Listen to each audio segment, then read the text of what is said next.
Welcome, metal enthusiasts, to episode 4 of The Metal Dude Abides. As you know, we've been going through the top 100 heavy metal and hard rock songs according to the Rolling Stone magazine.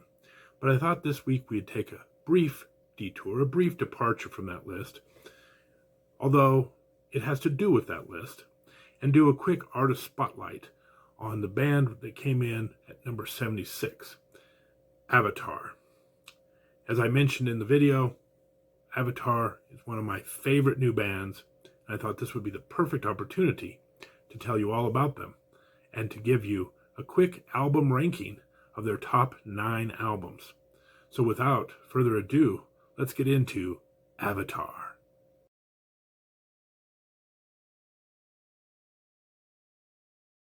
Before we get into the rankings, let's talk about the band itself. And I'm going to have to read some of these names because some of these Swedish names are a little hard for me to pronounce. So first and foremost, you have the lead singer, Johannes Eckerström. One of the best singers in heavy metal today, has such a dynamic range, can sing just about any style you want, clean, dirty, high, low. He's got all the tools in all the tools in the toolbox, as they say. The guitarist, the original guitarist, Jonas Jarlsby and Simon Anderson, do kind of a twin guitar lead. Of course, we all know Jonas as the king. Also on bass, Henrik Sandelin, and on drums, an easy one for me, John Alfredson. So that's the original band. The reason I'm going to do the original band is because the first 3 albums I'm going to review of theirs all came from this lineup. So coming in at number 9, 2009 Schlacht, and I have no idea if I'm saying that right.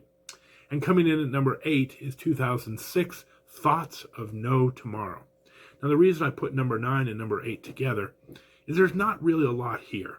Avatar's a really good young band, but they haven't found their groove yet.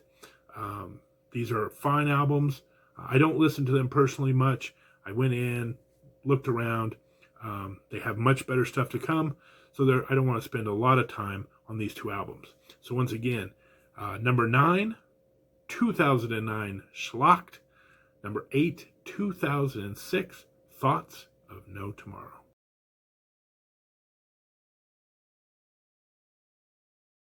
Coming in at number 7, from 2009, the self-titled Avatar album is the last of the albums that featured the original lineup. And it also is the first album where you start to see the promise. You start to see the talent. You start to see the superior musicianship starting to come through. Johannes is really starting to explore different ways to use his voice in the songs. This album, it's not one of the big 6 that we're going to talk about, but it's definitely one of those albums that you go, oh yeah, here we go. Just the first 2 or 3 songs on the album. Queen of Blades, fantastic song. The Great Pretender, Reload's really good. Like, this is just the start of the album. You can already see a big difference in the band. And I think one of the frustrations of original guitarist Simon Anderson leaving at this point is I think the band sensed it as well. It's kind of funny because this album actually came out the same year as Schlacht. And to see the difference between those 2 albums is breathtaking. It's like night and day. And I think they had finally figured it out, and now they have the added complexity of one of their founding members and guitarists deciding he's done. So fortunately for us, Avatar went on, and we'll get into and the big 6, as I call them. The last 6 albums they put out have been fantastic, and this is where the list starts to get a little tricky. So let's see how those 6 line up.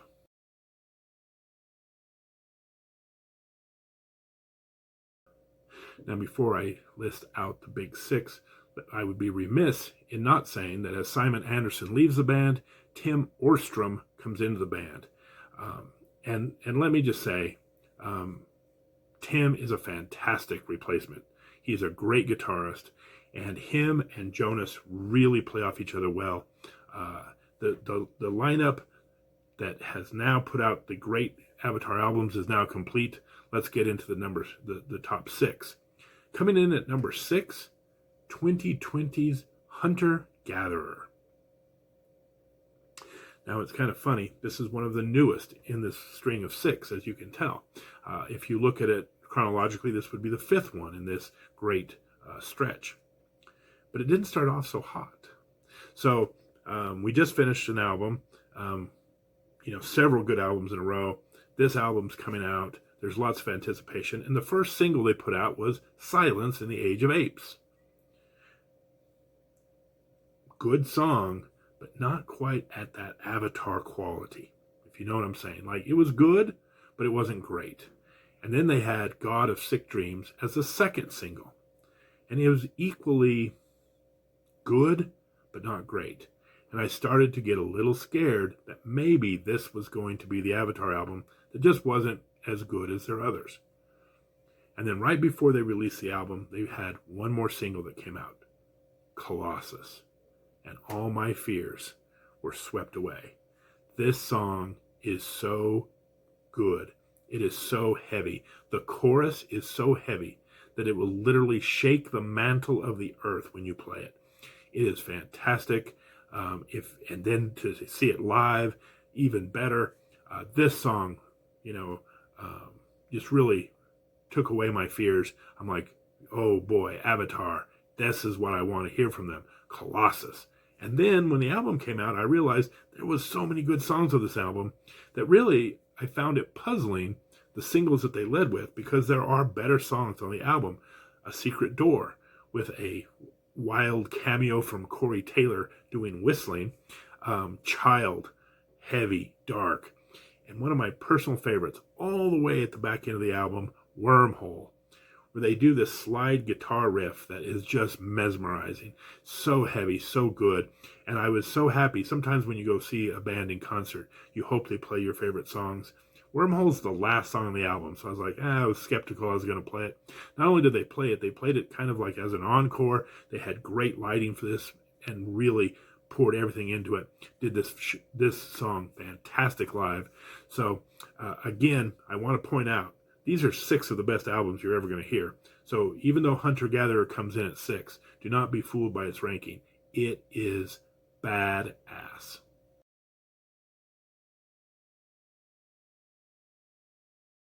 This ranking is going to get harder and harder as I go up the list.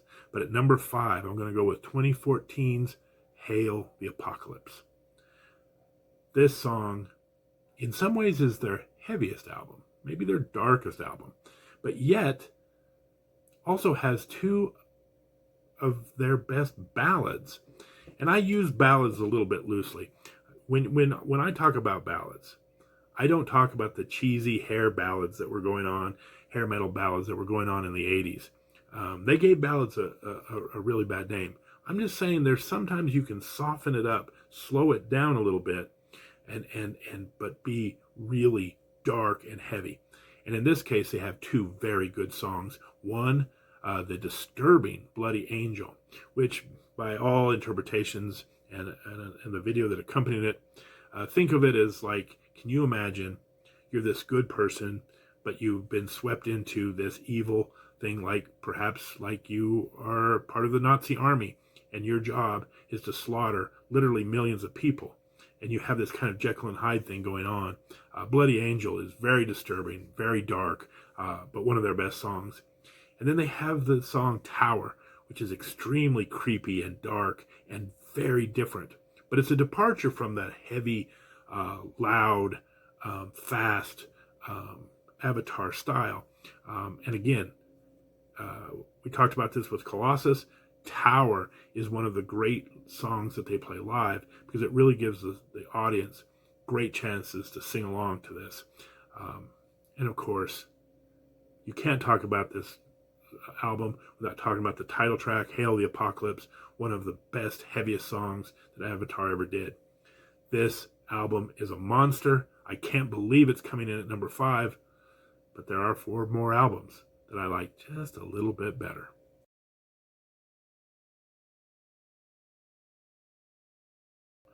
Coming in at number 4 is 2023 Dance Devil Dance, the brand new album by Avatar. Now, recency bias alert, this song I'm playing to death at the moment. I love it to death. And if you would have asked me maybe even a couple of months ago, maybe it wouldn't have gotten this high, but the more I play it, the more I get into the music, the more I get the groove of what they're doing. And I just love it, love it, love it to death. The title track is great. You know, one of the things I really like about a sensational heavy metal album is a song that just gets you going right off the bat. And Dance Devil Dance does just that. They also, and I'm very proud of Avatar, they may have their first breakthrough hit, The Dirt I Am Buried In. I actually saw this on the heavy rotation of a local radio station recently, and I thought, wow, has Avatar finally broke through the radio barrier and getting their music out to the larger, listening audience? I hope so. Avatar deserves all the fame and fortune they can get. I hope this is the start of something really big for them. I have a really strong feeling in my heart that fame and fortune will not go to their heads. They seem to be a very grounded band who knows who they are, who worked very hard to get here, and will not just fly off in a commercial direction just because they've had a big hit. But I'm happy for them, and I think this might be the start of Avatar becoming more of a household name in the heavy metal world. And finally, my favorite song of this, Gotta Wanna Riot. It is the peppiest song about cannibalism you're ever going to hear. At the end of it, you too will be singing, I'm a cannibal now, I'm a cannibal now. This song really isn't about cannibalism.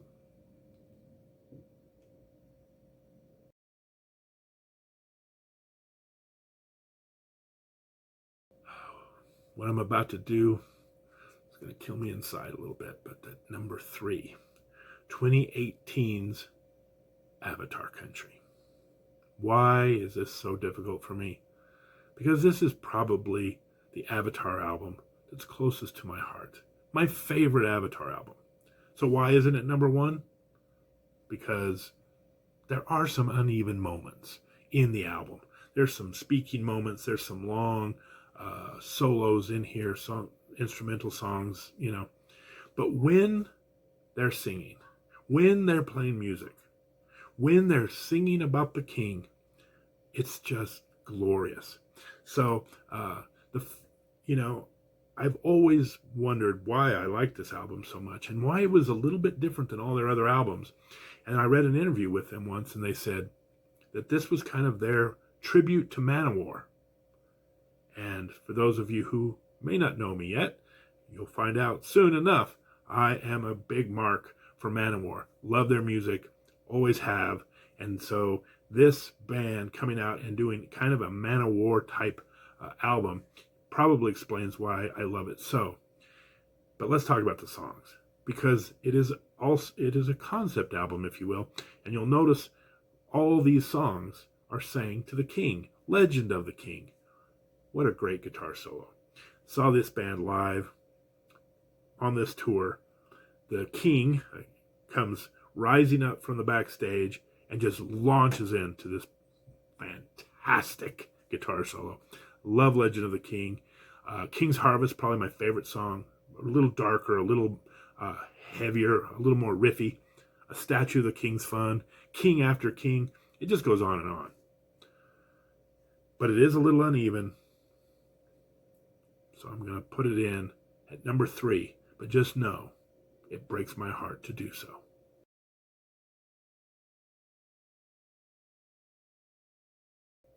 All right. Separating these next 2 Avatar albums is very difficult. The difference between these is so razor thin. But I got myself into this mess, so I have to make a call.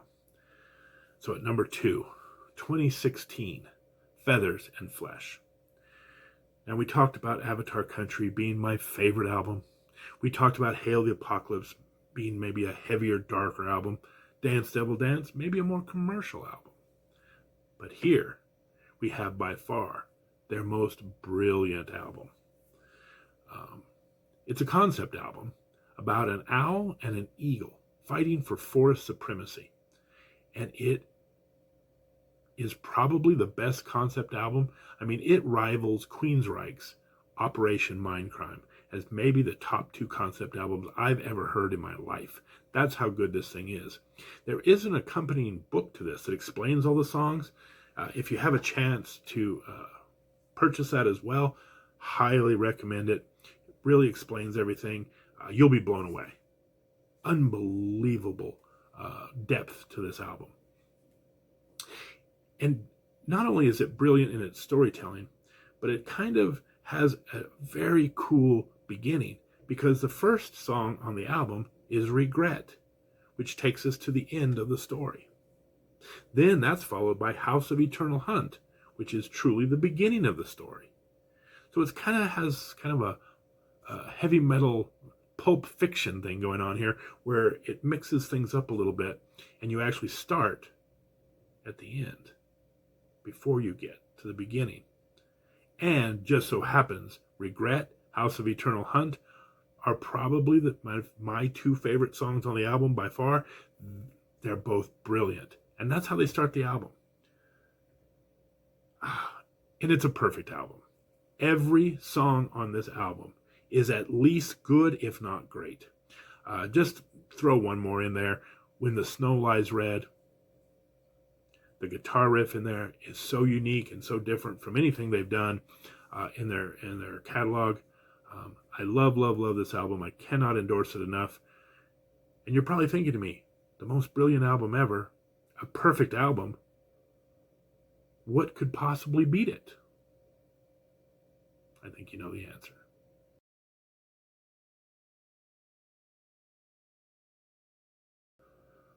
Drum roll, please. Sound the trumpets. Let the pigeons loose. Coming in at number 1. 2012. The Black Waltz.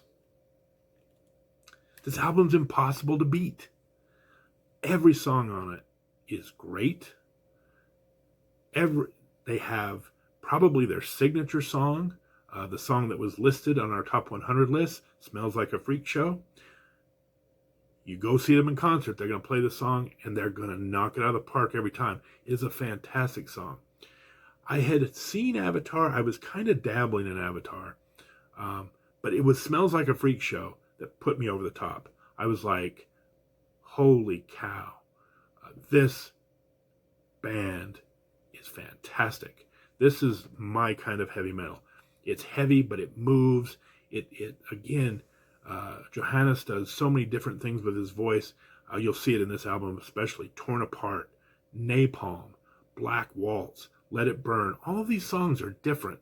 All of them take a different tone. It's just brilliant. And along those lines, while Smells Like a Freak Show is their signature song and probably their best song, I love Paint Me Red. Now, we talked about this a little bit on the list. Sometimes I have no idea what Johannes is talking about. Trying to analyze Avatar lyrics is something that I'm not very good at, to tell you the truth. I think this is an anti-censorship song, and it is unbelievably good. One of the first songs that I really latched onto of theirs. This is just, again, another perfect album. We talk about why can't Feathers and Flesh pass up? Because the song is perfect and maybe has a little bit higher end with a couple of songs that just are signature songs. So there's the list. But again, don't think that, being ranked 6th is a sin on this list, because these 6 are all fantastic albums. I recommend exploring the Avatar catalog and finding your own favorite songs and favorite albums. That's it for this episode. As you can tell, this is episode 4 on my channel. I'm brand new to this. This is a brand new channel. So hey, subscribe, hit the bell, like this video. We're going to try to put out content like this every Tuesday. So if you subscribe, you'll be able to be notified when our next video comes out. We'll probably be back in the big top 100 next week, so hope to see you there. Until then, this is the Metal Dude Abides. Take care.